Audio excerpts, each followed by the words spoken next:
नमस्कार दोस्तों, आप सबका स्वागत है इस ऑनलाइन क्लासेस में। और साथियों, आज हम पढ़ने जा रहे हैं बीएड प्रथम वर्ष को लेकर। और बीएड प्रथम वर्ष के अंतर्गत हमारा जो एक अनिवार्य प्रश्न पत्र है, जिसका नाम है पाठ्यक्रम की परिभाषा।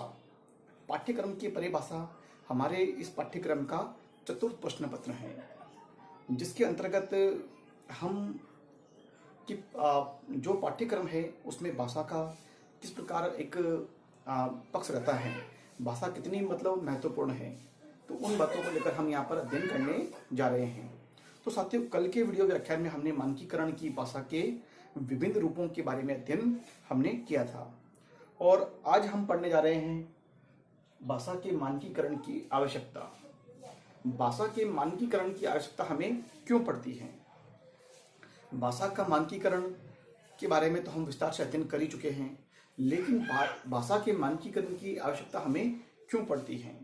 तो साथियों, सबसे पहले मैं ये बताना चाहूँगा कि भाषा के मानकीकरण की आवश्यकता हमें इसलिए पड़ती है कि जब हमारा जो देश है 1947 में आज़ाद होता है, तो भाषा, हिंदी भाषा कहीं ना कहीं एक राष्ट्रीय आंदोलनों की भाषा रही है। राष्ट्रीय आंदोलन में एक बहुत ही महत्वपूर्ण और एक अहम भूमिका का निर्वाह करने के दौरान एक आंदोलनों की भाषा रही है। और आपको पता ही है कि 14 सितंबर 1949 को 14 सितंबर 1949 को 14 सितंबर 1949 को सभी के एक सर्वमान्य रूप में हम लोगों ने इस हिंदी भाषा को हमने अपनी राष्ट्रभाषा के रूप में स्वीकार किया था।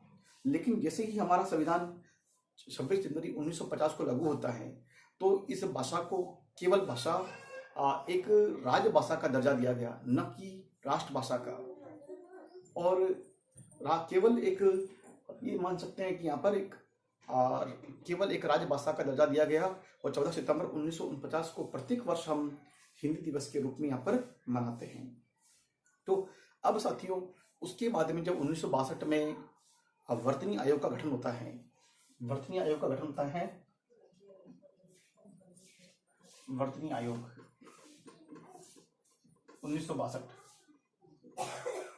वर्तनी आयोग का गठन है वो 1962 में होता है। उसके बाद में जब हमारे देश के जो 28 उस वक्त राज्य थे, और उसके बाद 29 राज्य हुए, और भी राज्यों का जो गठन हुआ है, उसके बाद में ऐसे राज्य जो हिंदी भाषी राज्य हैं और ऐसे राज्य जो अहिंदी भाषी राज्य हैं, तो उसमें हिंदी के प्रचार एवं प्रसार के लिए हमें एक राष्ट्रव्यापी कदम उठाने की आवश्यकता पड़ी थी।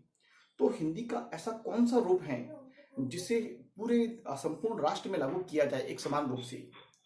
तो हमें हिंदी के मानकीकरण की आवश्यकता पड़ती है। सबसे पहले एक तो पड़ेगी हमें साहित्यिक भाषा के रूप में,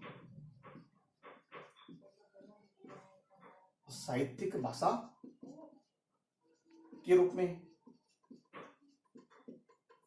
द्वितीय आवश्यकता पड़ेगी जो दूसरी आवश्यकता हमें यहाँ पर पड़ेगी व्याकरण के नियमों और सिद्धांतों के गठन में।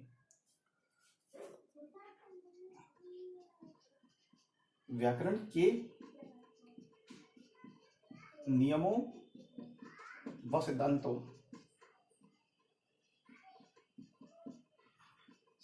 के गठन में। तीसरा जो हमें आवश्यकता पड़ेगी कि हमें जो मानक भाषा की आवश्यकता कहाँ पड़ती है, तो कहीं ना कहीं देश का जो कानून व्यवस्था है राष्ट्रभाषा के प्रचार के लिए, राष्ट्रभाषा के प्रचार प्रसार के लिए प्रसार है। तो इसके अतिरिक्त हमें जरूरत पड़ेगी हिंदी की। तो हमें बालकों की हिंदी शिक्षण के लिए, बालकों के हिंदी शिक्षण को लेकर दूसरी जो हमें आवश्यकता पड़ेगी वो बालकों के हिंदी शिक्षण को लेकर आवश्यकता पड़ेगी। तो साथियों, इतनी सारी हमें मातृभाषा के विकास के लिए हमें तमाम सारी बातों को लेकर हमें यहाँ पर आवश्यकता पड़ती है। तो हमने इस बात का यहाँ पर जिक्र किया है कि मानक भाषा का जो साहित्य है, यह मानक भाषा को 28 राज्यों में समान रूप से लागू करने के लिए हमें भाषा की एक रूपता चाहिए। एक रूपता होनी चाहिए जो सभी राज्यों में, संपूर्ण राष्ट्र में, एक राष्ट्रव्यापी स्तर पर सभी नियम, सिद्धांत एवं भाषा का जो स्वरूप है, चाहे वो वर्तनी को लेकर हो, चाहे शब्द गठन को लेकर हो, चाहे वो मतलब शिक्षण व्यवस्था को लेकर हो, चाहे वो कानून व्यवस्था को लेकर हो, या फिर पत्र पत्रिकाओं की भाषा हो, लेखों की भाषा हो, या यूं कहे कि राजनीतिक स्तर की भाषा हो या राजनीतिक क्षेत्र की भाषा हो, उन सभी भाषाओं में एक रूपता का होना आवश्यक है। तो उन सभी भाषा में जब एकरूपता जब आएगी हमारे सामने, जब हम भाषा के एक समान रूप को लेकर हम सभी जो भारतवासी हैं समान रूप से कार्य करेंगे। लेकिन जब भाषा के जो एक समान रूप को लेकर हम कार्य नहीं करते हैं, या हमारे राज्य की भाषा कुछ और है, या फिर हमारे जैसे हमारा जो राज्य है वो राजस्थान है, तो हमारी जो हिंदी है वो राजस्थानी मिश्रित हिंदी है, और यदि इसमें हम राजस्थानी मिश्रित हिंदी के शब्दों को इस्तेमाल करते हैं, उपयोग में लाते हैं, तो हिंदी का जो सही और मानक रूप है वो कहीं ना कहीं अपने एक लीक से हटता हुआ जाएगा। तो इस प्रकार से जो भारत के और भी जो 28 राज्य और भी हैं, यदि सभी लोग अपने अपने हिंदी भाषा में अपनी क्षेत्रीय भाषा के शब्दों का इस्तेमाल करते जाएंगे, तो हिंदी का जो एक मानक रूप है वो कहीं ना कहीं अपना एक अस्तित्व खोता चला जाएगा। तो हमें देश में एक रूपता लाने के लिए, देश में संपूर्ण व्यवस्था में भाषा की एकरूपता को लाने के लिए हमें एक मानक भाषा की आवश्यकता होती है। इसलिए राज्य भाषा आयोग का गठन है, हिंदी निदेशालय का गठन है, या भाषा अकादमी जैसी संस्थाओं की स्थापना यहाँ पर भारत सरकार के द्वारा की गई है।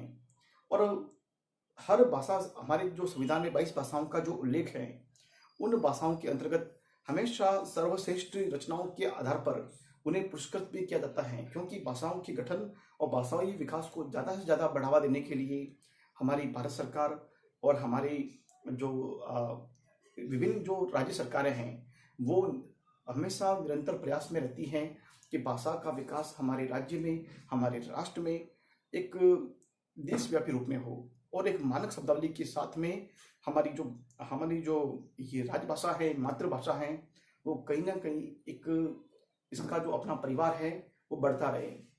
तो हिंदी न केवल भारत की भाषा बल्कि संपूर्ण विश्व की भाषा बनने का गौरव हासिल करे, ऐसी हम सभी लोग इसी तमन्नाएं लेकर उसके प्रयास को लेकर, उसके प्रचार प्रसार को लेकर हम निरंतर कार्यरत हैं। तो साथियों, मानक भाषा की जो आवश्यकता है हमने देखा इन 3 बातों में है। लेकिन यदि हम ऐसे कानून व्यवस्था में भी हम हिंदी का उपयोग करते जा रहे हैं, और देश आजाद होने के 15 सालों तक जब अंग्रेजी भाषा का अनुबंध किया गया था, लेकिन 15 सालों के बाद में जब 1965 की बात आती है, तो कहीं ना कहीं हमें अपने एक देश के लिए, एक राष्ट्र के लिए एक ऐसी भाषा की आवश्यकता महसूस हुई थी। तब से हमने हिंदी भाषा आयोग बनाया, और हमारे संविधान के भाग 17 के अनुच्छेद 343 से 351 तक के जो अनुच्छेद हैं, हमने वो राजभाषा, हमारी जो हिंदी भाषा को समर्पित किए हैं। और हिंदी की जो भाषा है वो भाग 17 है, सूची 8वीं अनुसूची है। तो हम ये मान सकते हैं कि मानक भाषा वो भाषा है जो एक भाषा का जो पैमाना तय करे, भाषा की एक परिशुद्धता को तय करे, भाषा की एक खरेपन को तय करे, वो मानक भाषा है। तो हमें मानक भाषा के लिए निरंतर प्रयास करते रहना चाहिए, और अधिक से अधिक प्रमाणिक स्रोतों, प्रमाणिक ग्रंथों या प्रमाणिक पत्र पत्रिकाओं के माध्यम से भाषा के परिष्कृत रूप को विद्यार्थियों को समझाने एवं उसके प्रचार प्रसार में हमें निरंतर प्रयासरत रहना चाहिए। यदि भाषा का परिष्कृत रूप जब हम विद्यार्थियों को समझाएंगे या उनको बताते हैं या हमारे शिक्षण में शामिल करेंगे, तो निश्चित रूप से भाषा के परिवार में और भाषा के जो कौशल में वृद्धि निश्चित रूप से होगी। और जब तक हम स्वयं इस पर प्रयास नहीं करेंगे, तब तक भाषा का जो विकास है, जो भाषा का जो परिष्कार है, भाषा के जो कौशल हैं, वो कभी भी अभिवृद्धि नहीं कर सकते हैं। तो साथियों, मानक भाषा की आवश्यकता हमें इन बिंदुओं के आधार पर मैंने आपको समझाने का प्रयास किया है। कि मानक भाषा जो है साहित्यिक भाषा के रूप में भी हमें आवश्यकता पड़ती है। व्याकरण के नियमों व सिद्धांतों के गठन में भी मानक भाषा की आवश्यकता पड़ती है। और इसके अतिरिक्त हमें राष्ट्रभाषा के प्रचार और प्रसार हेतु भी आवश्यकता पड़ती है। राजनीति क्षेत्र में राजनीतिक क्षेत्र में